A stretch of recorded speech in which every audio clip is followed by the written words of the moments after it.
Hey everyone, this is Isaac Brooks here with the Crown Jewel results. First off, we had the kickoff match between Sami Zayn and JD McDonough. And JD had a decent enough showing against Sami. Nothing I would be like, oh, it was the greatest thing ever. No, it was like, passable, you know.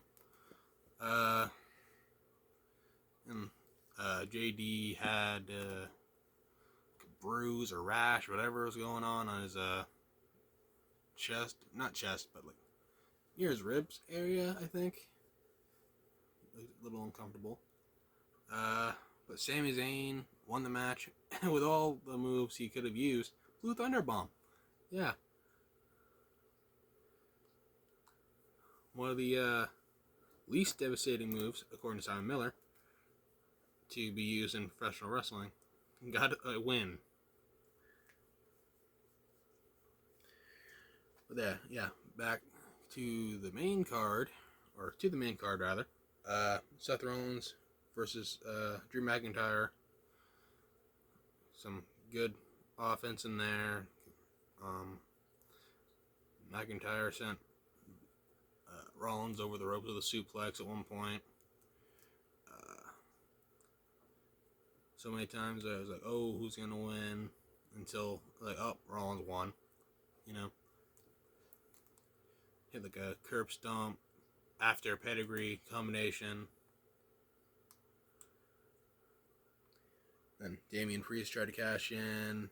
Sami Zayn cost him that. Ran off with the briefcase, so we understand what happens with that.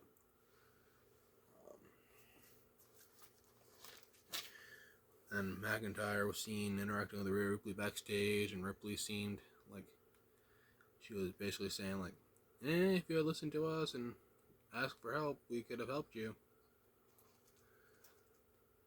win the championship, but did not happen. And honestly, don't ever have that happen. Keep Drew away from the Judgment Day as much as possible. That's just my opinion on it. Then Ripley won her Fatal 5-Way against Raquel, Shayna, Zoe, and Nia Jax. All five had some great time to show what they're capable of. But other than that, yeah, it was there, kind of. And then Solo beat John Cena.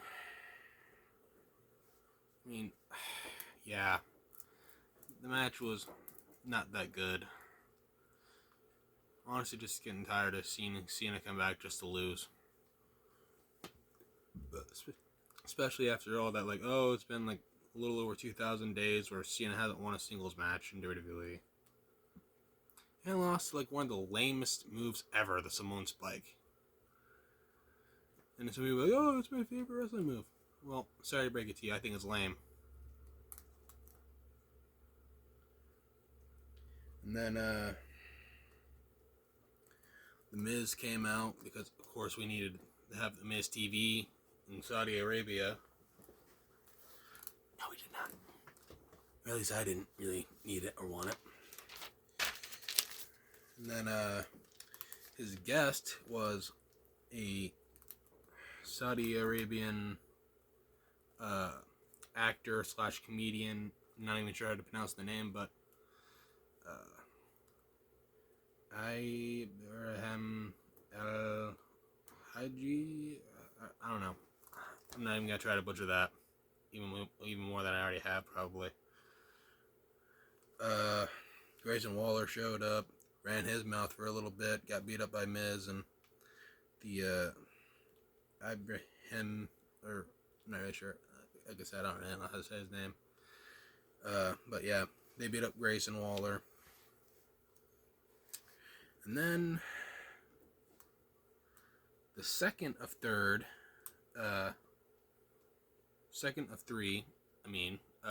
moments that left me going, why the hell did they do that? But also kind of like see why they did it. Logan Paul is the new United States champion after defeating Rey Mysterio.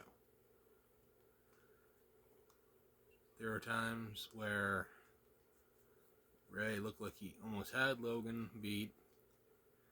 And then, of course, Logan started doing his tactics and whatnot. One of his lackeys, who apparently somebody said that was his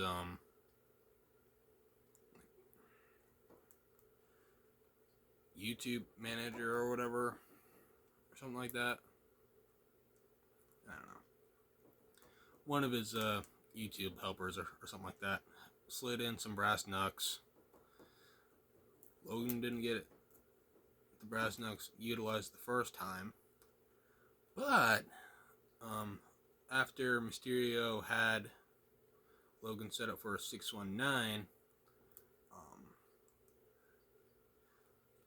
Paul's lackey tried hitting the brass knucks again, but Santos Escobar caused for that not to happen straight away. And then as Escobar chased off the guy, he put the knucks right on the apron. Like, oh yeah, Logan Paul's not going to grab that and use them. And, yeah, totally, Logan Paul put the knucks on. He didn't use it as Rey hit the 619 kick portion of the move. But as Rey was going for the splash, boom. Logan Paul, once again, defeats Rey Mysterio with cheap tactic.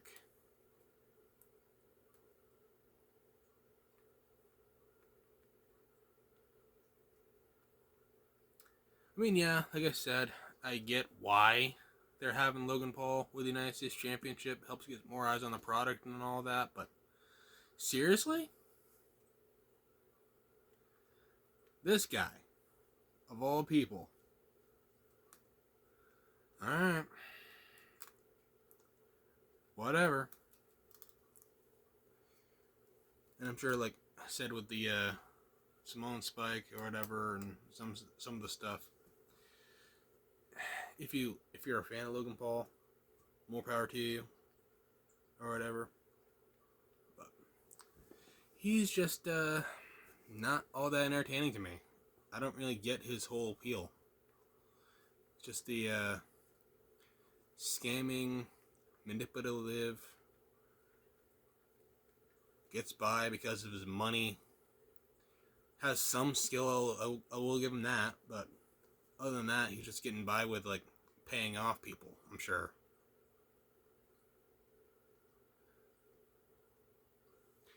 But yeah, that's all I gotta say about that right now.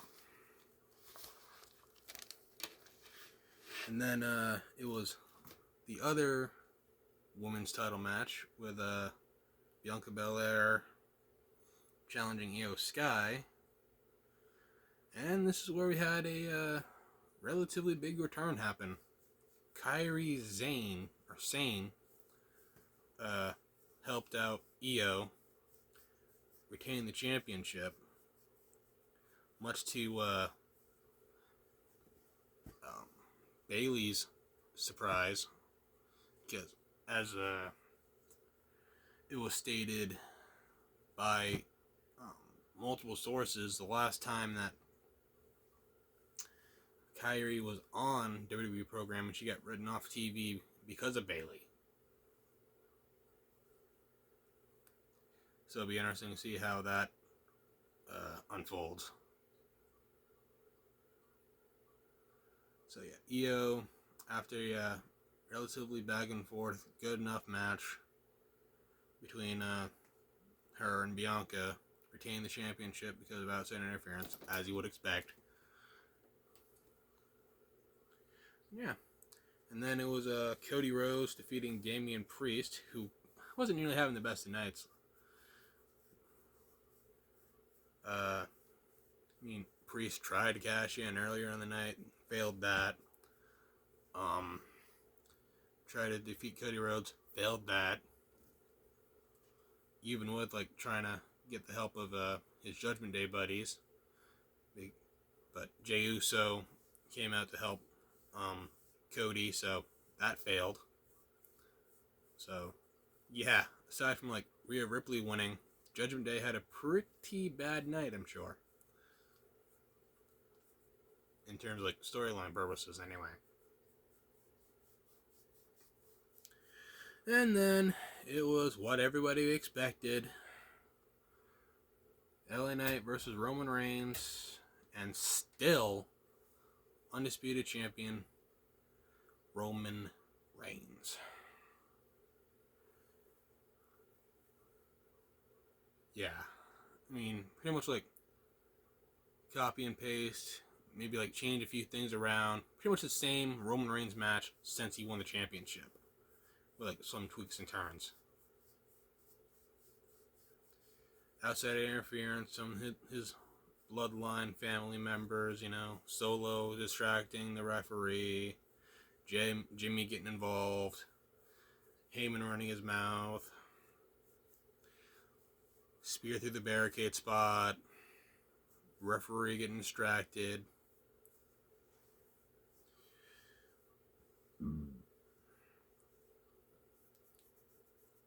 Roman using the numbers, game to his advantage. That kind of thing. It's boring. It's been boring for a while. So the sooner they decide who's going to beat Roman and when they're going to do it, the better, honestly. Because it's been going on way too much. Way too long. So, really, none of this really surprised me. Aside maybe like the Kairi Sane thing, I heard like rumors of that. Going like, oh, maybe it's just the rumor mill going all crazy. But no, that actually happened. I was more surprised by getting a visit from my friend Logan, not to be accused of Logan Paul, but Logan Carter. Got more surprised by that than anything that happened on the show.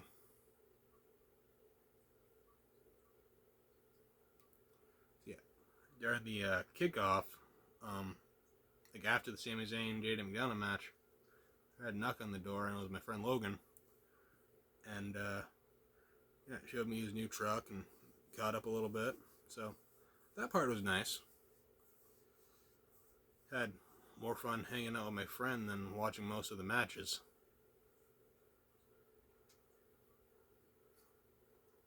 If that says anything about some of the status of what's been going on with WWE, I don't know what will.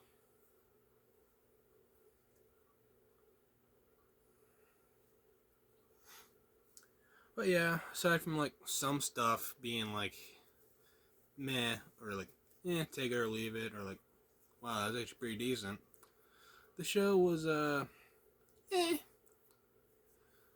didn't think it was the worst Crown Jewel ever. That would probably go to like that one where they had Shawn Michaels come out of retirement.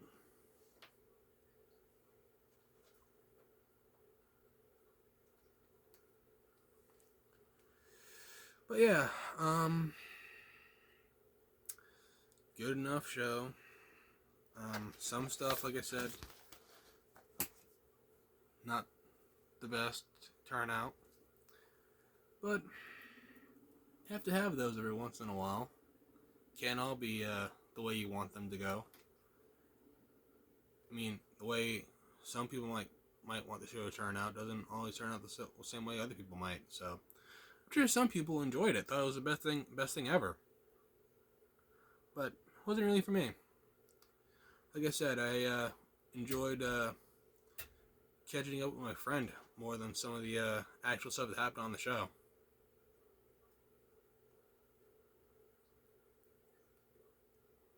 And that's not something I would put the blame on WWE for. Just that a lot of the stuff that they've been doing needs tweaking. It's like, yeah, sure, some of this works a lot of the time, but some of the other stuff just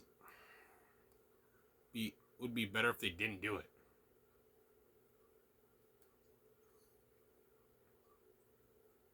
Not really sure what, but you know, I'm just frustrated with a lot of it right now. But yeah, that's pretty much it for this. If you enjoyed my thoughts on this, let me know by leaving a like.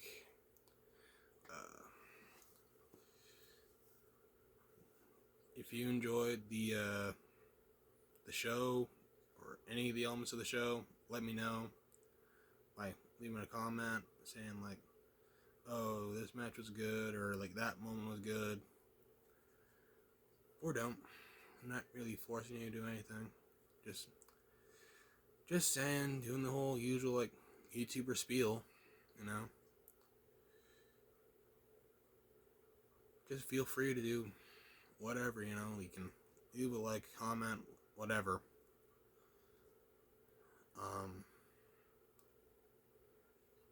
And with all that said, I guess I'll see you in the next one. Not really sure when that's gonna be or what that's gonna be, but till then, yeah. See ya.